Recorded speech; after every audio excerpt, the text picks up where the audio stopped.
warahmatullahi wabarakatuh. Terima kasih atas kesempatan yang diberikan. Alhamdulillah hari ini kami akan berusaha untuk memaparkan hasil dari penelitian yang kami laksanakan di Direktorat Polisi Praira sebagai salah satu syarat untuk mendapatkan gelar Doktor Ilmu Manajemen di Universitas IAI. Baik, nama saya adalah Hari Ganda Wijaya. Saya akan memulai presentasi kami. Ya, pada hasil analisis dan pembahasan di sini dibagi menjadi 3 tahapan, yaitu hasil analisis, penjelasan hasil wawancara, dan interpretasi hasil wawancara. Dari interpretasi hasil wawancara ini akan kami laksanakan uji, meliputi 4 uji untuk mendapatkan kesimpulan nantinya. Yang pertama adalah uji kredibilitas, yang kedua adalah uji transferability, yang ketiga adalah uji implementability, yang terakhir adalah uji confirmability.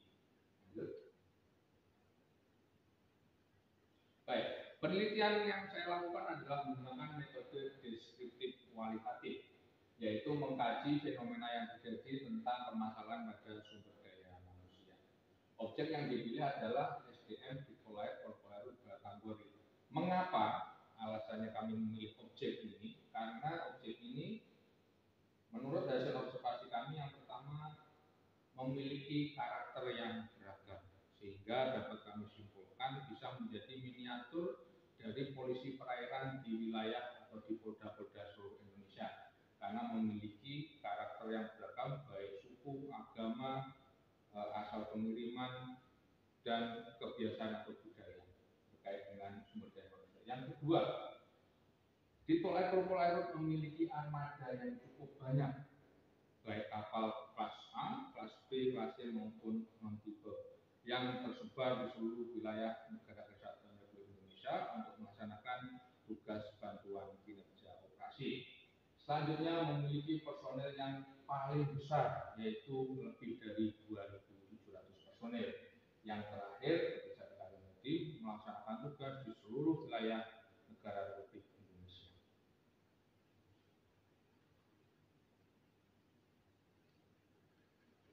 Sebelum lebih jauh kita membahas terkait dengan bagaimana untuk mengembangkan sumber daya manusia di Direktorat Polisi Perairan, kami akan menjelaskan secara singkat gambaran umum dari objek penelitian.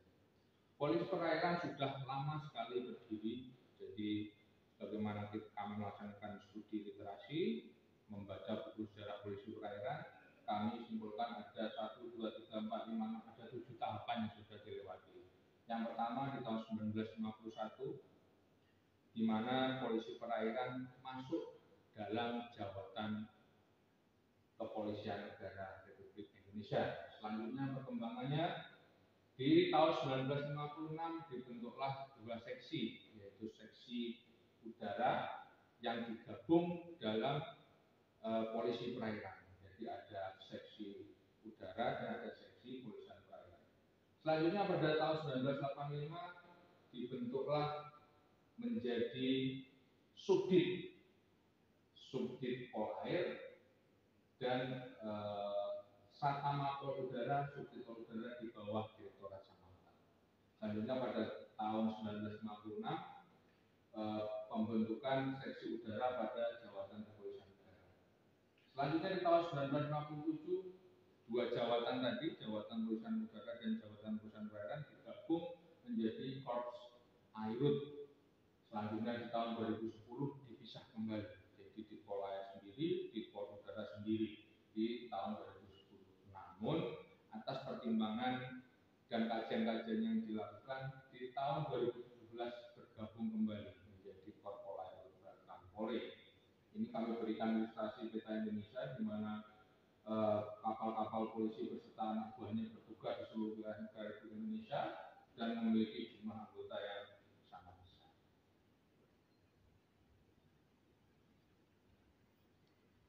Berkaitan dengan pengembangan sumber daya manusia, ini selaras dengan program Kapolri, yaitu presisi, di mana dalam program presisi itu menekankan pada 4 macam transformasi. Yang pertama adalah transformasi organisasi, transformasi operasional, transformasi terhadap pelayanan publik, dan transformasi terhadap pengawasan. Jadi penelitian kami ini selaras dengan program presisi dari Kapolri, yaitu di bagian transformasi organisasi, meliputi 4 kegiatan. Di sini kami berikan penebalan, ada 4 kegiatan, terutama di poin 3 ini adalah menjadikan SDM Polri yang unggul di era Polis 4.0, sehingga selaras dengan program presisi di mana penelitian kami laksanakan. Selanjutnya, untuk menerjemahkan dari transformasi 4 transformasi dari presisi tadi, karena kami di bawah jajaran Bahakam Polri, Pak Baraka merumuskan kebijakan untuk melaksanakan transformasi tadi. Kami tebalkan di bagian 8, peningkatan kompetensi sumber daya manusia Bahakam, sehingga dari presisi Kapolri ke Bahakam berupa peningkatan kompetensi sumber daya manusia dilaksanakan di kepolisian perairan. Jadi selaras seperti itu. Lanjut Pak.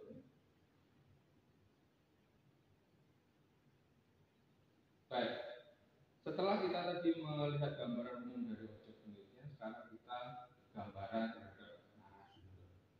Jadi narasumber di sini kami pilih orang-orang yang paling tidak memiliki 6 kriteria seperti yang saya sampaikan di sini.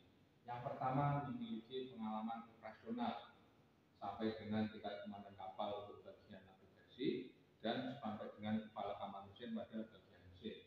Selanjutnya kedua, memiliki sertifikasi keahlian sebagai seorang pelaut. Ini sangat penting karena menunjang profesionalitas.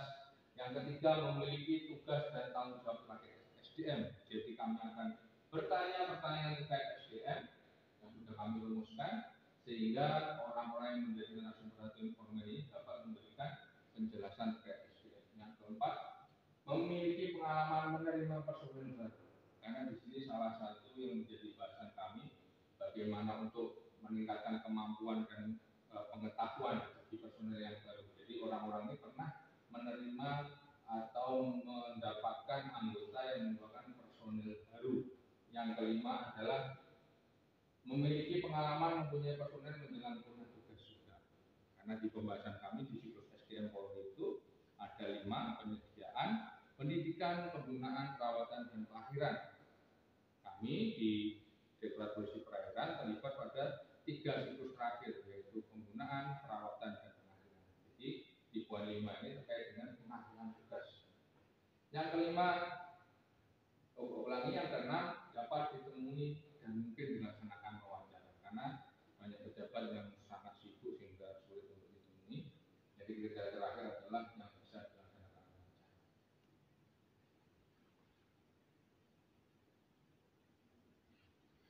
Kita akan analisis hasil wawancara atau interpretasi dari wawancara. Yang pertama adalah uji kredibilitas. Uji kredibilitas ini menjadi 2 tahap. Yang pertama adalah triangulasi data, yang kedua adalah uji kredibilitas itu sendiri. Yang pertama, triangulasi data.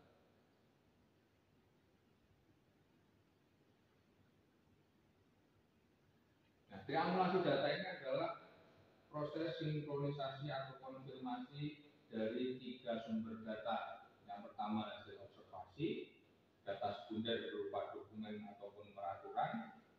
Data ketiga adalah hasil dari wawancara. Observasi di sini adalah pengalaman kami bertugas kurang lebih selama 13 tahun di Direktorat Polisi Perairan, sehingga dapat merasakan atau menggambarkan fenomena-fenomena yang kami alami selama 13 tahun. Data sekunder ini dapat dari Subak SDM, Pak Remin, dan dari Sipropam atau profesi pengamanan, dan hasil dari wawancara dari informan-informan yang saya sebutkan kriterianya sebelumnya.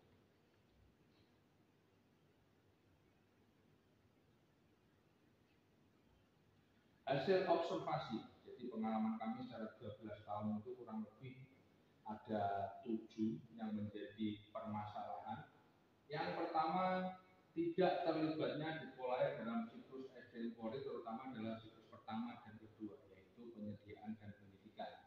Yang keduanya, personel yang baru bertugas tidak dapat langsung digunakan atau ditugaskan karena memiliki resiko operasional, yaitu terkait dengan keselamatan.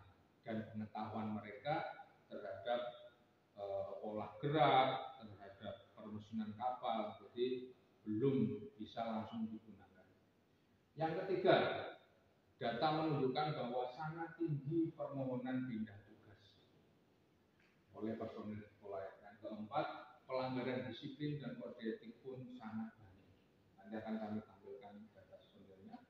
Selanjutnya adalah kelima, masih kurangnya tingkat penyelesaian perkara pelanggaran disiplin dan kode etik. Yang keenam, kurangnya kesempatan yang diperoleh dalam dibangkum atau pendidikan pengembangan umum. Dalam hal ini adalah untuk alih jenjang, misalkan dari tamtama menuju bintara, bintara menuju perwira pertama, atau perwira pertama menuju perwira menengah.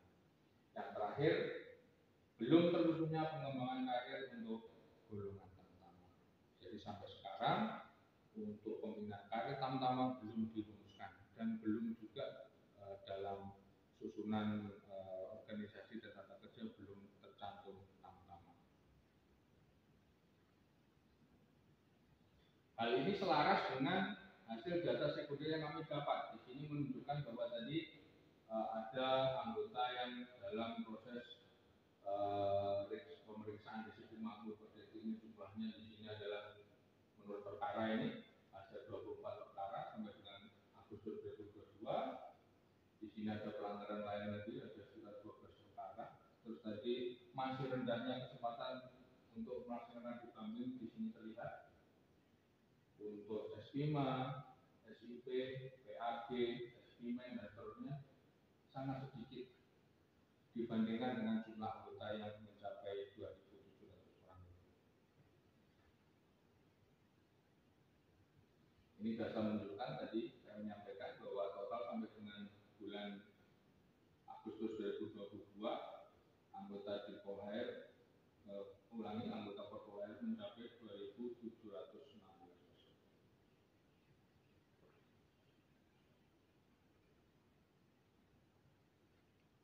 Dari hasil wawancara terungkap jawaban-jawaban yang kami tanyakan terhadap masalah tadi ternyata sama.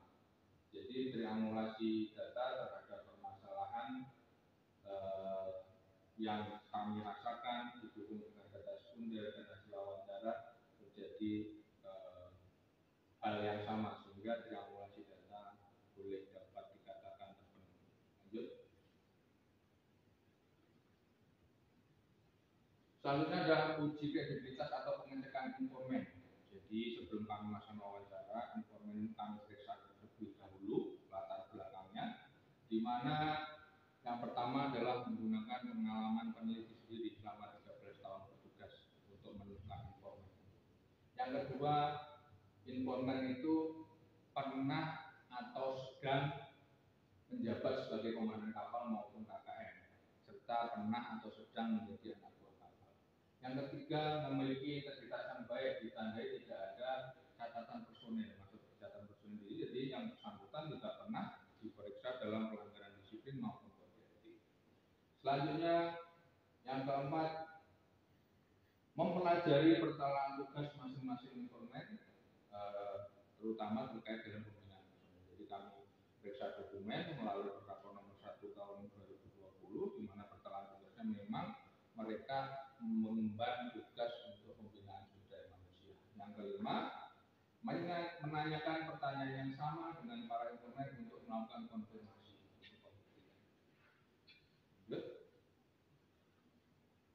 Selanjutnya uji transferability.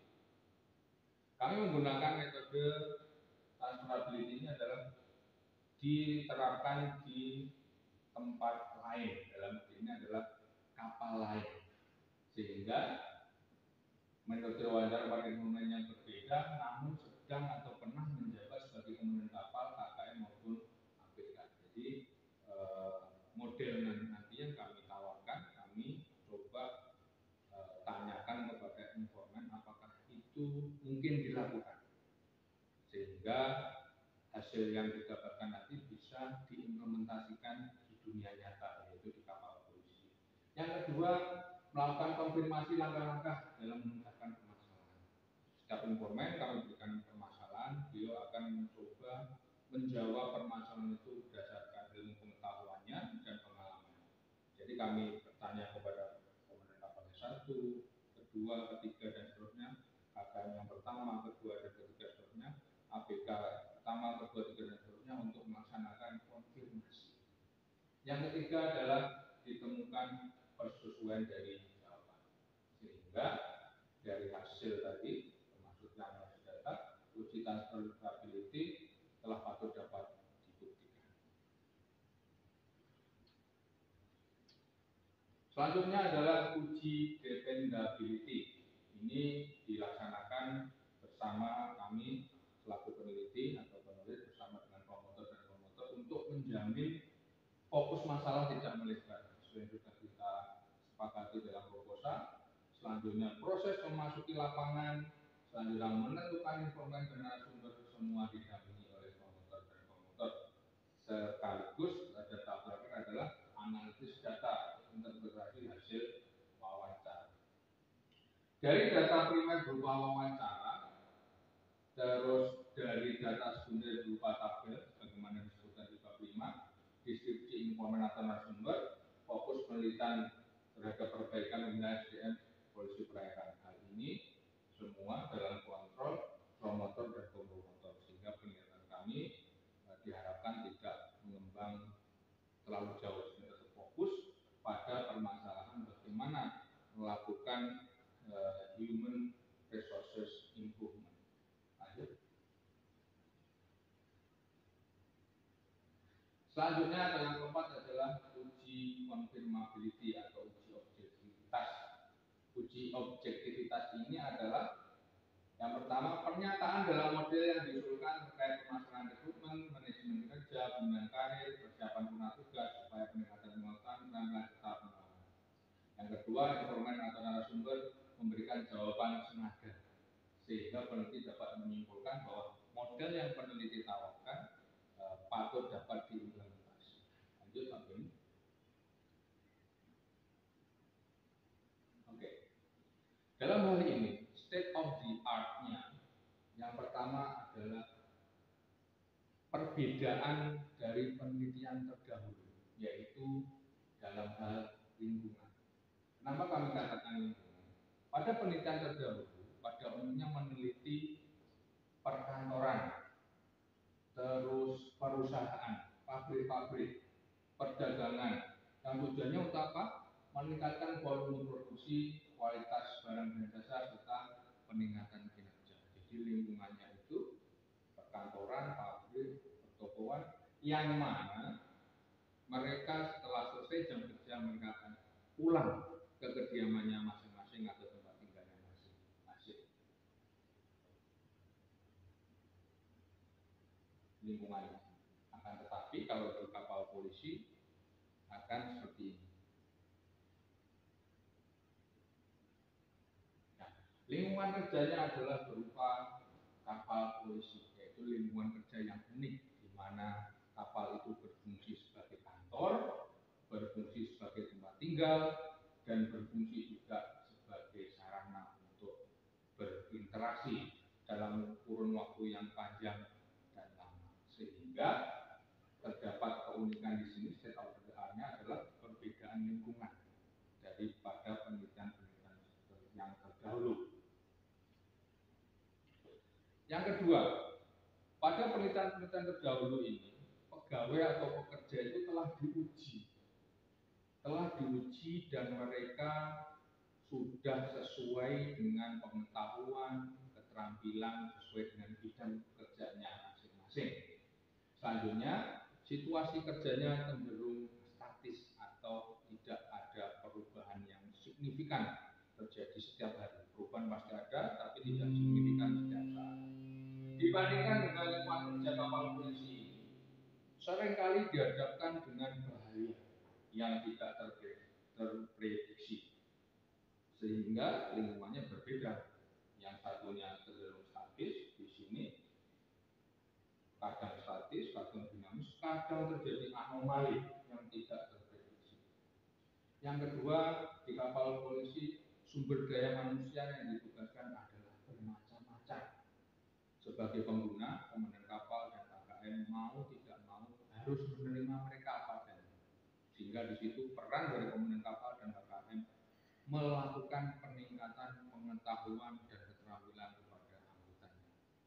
Apabila dia mendapatkan anggota yang siap tugas, alhamdulillah bisa langsung jalan. Tapi pada umumnya, menurut penjelasan dari para informan, anggota yang baru bergabung di kapal tidak bisa langsung ditugaskan karena berkaitan dengan keselamatan.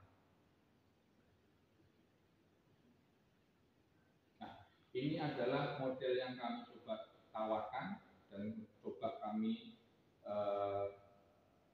sampaikan kepada para narasumber. Ini kami namakan Tama Kaizen.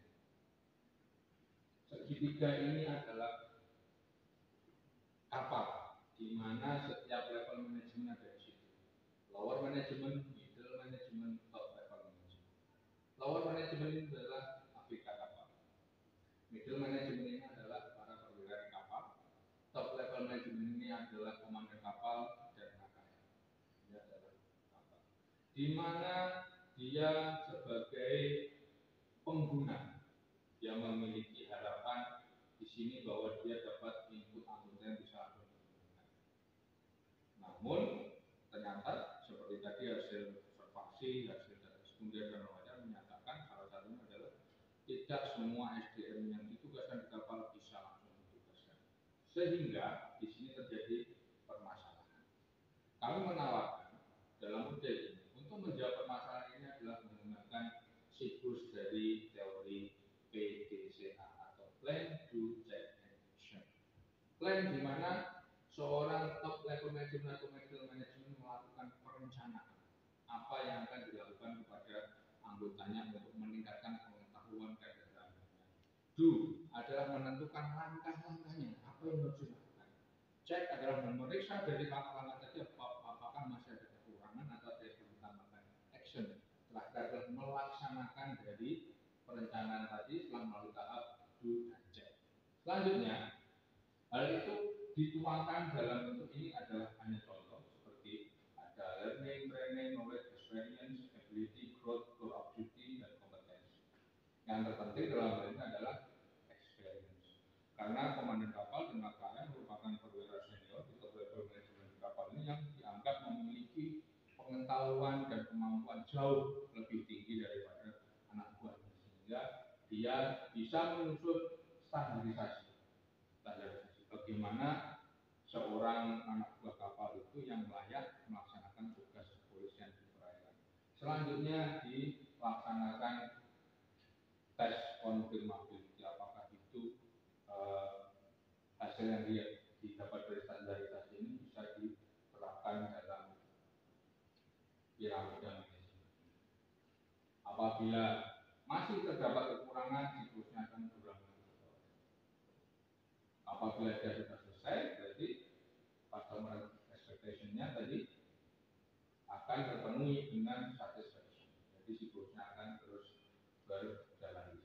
Dari semua siklus ini dinyatakan dalam satu rumah atau satu bahan, kami namakan adalah model Tama Kaizen. Baik, dalam menyusun model tadi, kami memperhatikan beberapa teori. Yang pertama dalam kapal tadi, dalam Tama model ini ada teori piramida manajemen, tadi sudah tampak. Dalam proses PDCA tadi, memperhatikan beberapa teori seperti teori harapan, teori motivasi intrinsik, teori siklus SDM sendiri, dan seterusnya. Dalam kehidupan kapal, ada beberapa teori yang bisa digunakan sebagai komandan kapal dalam menyusun perencanaan, seperti teori akulturasi, dari kami jelaskan di awal, karena kita terdiri dari berbagai macam suku, berbagai macam agama, dan asal, maka butuh akulturasi. Terus teori mentoring tadi, dalam menyampaikan experience, knowledge, terus learning, dan seterusnya tadi, perlu menerapkan teori mentoring ini. Dia sebagai mentor mengalih pengetahuannya, mengalihkan keterampilannya kepada juniornya atau anak buahnya. Yang terakhir ada teori asimilasi. Simulasi ini menggabungkan dari seluruh aspek sehingga bisa menyusun teori PDCA dengan baik. Kalau PDCA ini tersusun dengan baik, maka teori Z ini atau continuous improvement circle bisa dipenuhi, sehingga balik lagi ke piramida manajemen, kehidupan kapal dari lower management, middle management sampai top management bisa melakukan operasional kapal polisi dengan baik. Temuan penelitian dari hasil wawancara, data sekunder, observasi, dan beberapa uji publik, kami menemukan beberapa hal. Yang pertama adalah seorang komandan kapal, kepala kapal mesin, dan anak buah kapal senior harus memiliki kemampuan menyusun langkah-langkah dalam alih pengetahuan, keterampilan, pengalaman dengan menggunakan pendekatan PDCA. Kami menyarankan dengan pendekatan ini untuk melaksanakan continuous improvement. Yang pertama, plan, meliputi merencanakan kegiatan apa yang akan dilakukan. Menyusun langkah-langkah apa yang dilakukan. Cek, memeriksa kembali langkah-langkah itu telah sesuai dengan rencana. Yang terakhir adalah action, yaitu melaksanakan kegiatan sesuai dengan do dan cek tadi. Apabila mengalami atau menemui kekurangan, akan kembali lagi siklusnya kepada teori PDCA.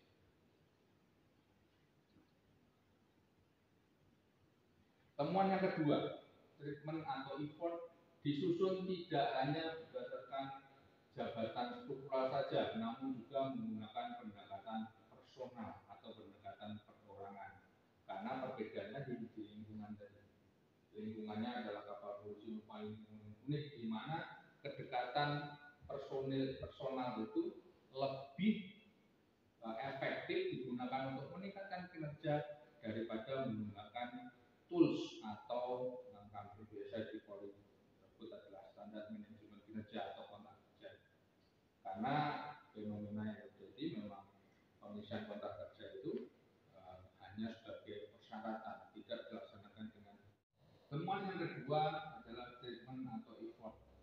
Disusun tidak hanya berdasarkan jabatan struktural atau kepangkatan, namun juga pendekatan personal. Jadi di sini karena tadi lingkungan tadi perbedaan terdahulu di mana standar manajemen kinerja atau perjanjian kinerja itu kurang begitu efektif menurut pengamatan observasi peneliti, data sekunder maupun data primer dari wawancara tidak efektif, sehingga pendekatan personil ini bisa digunakan tidak hanya berfungsi sebagai, karena kapal itu tidak hanya berfungsi sebagai tempat tinggal, di mana hubungan emosional lebih memegang peranan penting untuk menjaga keharmonisan, kelancaran, dan keselamatan operasional, terutama keselamatan operasional kapal polisi.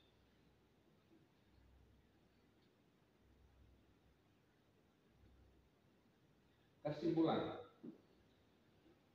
siklus SDM secara umum meliputi adalah 5 kegiatan dalam kiprahnya selama 72 tahun menghadapi permasalahan SDM, di mana sering terputusnya komunikasi antara pengguna atau satuan kerja dengan pendidikan atau proses rekrutmen untuk siklus 1 dan 2, terus mencoba memberikan jalan keluar berupa model utama Kaizen yang efektif. Ini tidak kalah penting, tidak membutuhkan biaya yang besar, hanya kemauan saja dari middle management dan top management untuk memberikan alih pengetahuan, alih keterampilan, alih pengalaman secara kontinu.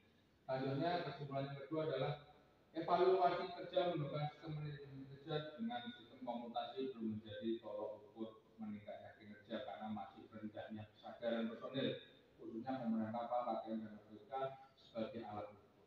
Seperti saya jelaskan tadi, melalui hasil wawancara tadi menyatakan sama, semua komandan, semua KKM menyatakan bahwa SMK standar manajemen kerja tidak menunjang peningkatan kinerja.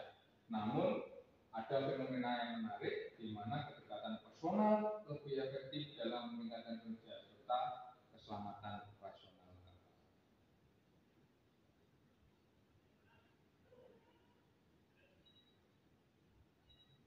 Yang ketiga, penerapan filosofi Genpa Kaizen dalam menghadapi permasalahan sumber daya manusia dalam segi kualitas dan kuantitas dalam menghadapi tantangan tugas operasional kapal polisi. dapat dilakukan dengan penerapan model Tama Embarkation, di mana teori PDCA digunakan para manajer dari tingkat bawah sampai dengan tingkat atas di kapal polisi. Kemudian diterapkan dengan pendekatan personal sebagai upaya meningkatkan pengetahuan, meningkatkan keterampilan, transfer pengalaman, sehingga diharapkan dapat meningkatkan kinerja personil, keamanan, dan keselamatan operasional kapal polisi.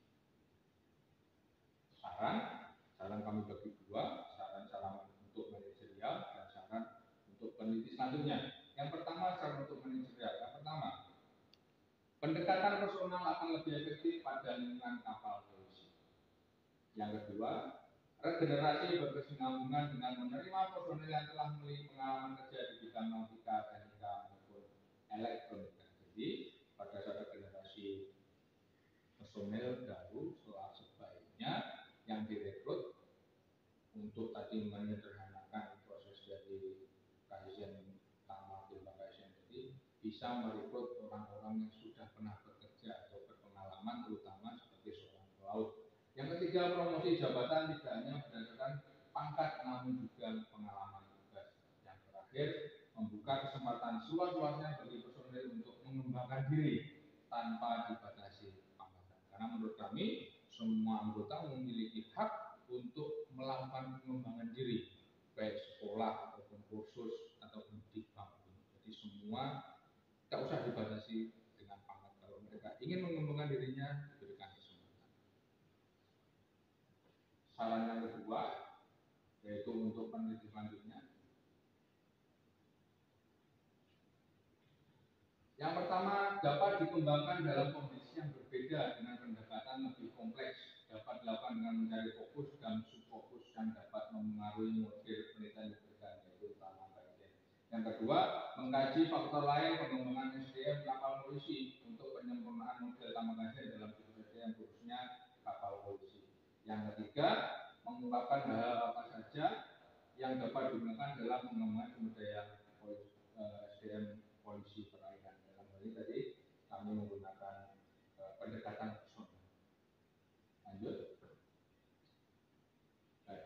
Yang keempat, penelitian ini dapat juga dilaksanakan pada objek penelitian yang lain, terutama kapal-kapal negara atau institusi atau perusahaan niaga yang bekerja atau bertugas di laut seperti perusahaan pelayaran, TNI Angkatan Laut, Angkatan Darat juga ada kapal, terus KPLP milik Kementerian Perhubungan, terus Dinas Kelautan Perikanan, Basarnas, Bakamla, Bea Cukai, dalam hal ini adalah Dirjen Bea Cukai dan lain-lain, sehingga kemungkinan hasil penelitiannya akan berbeda.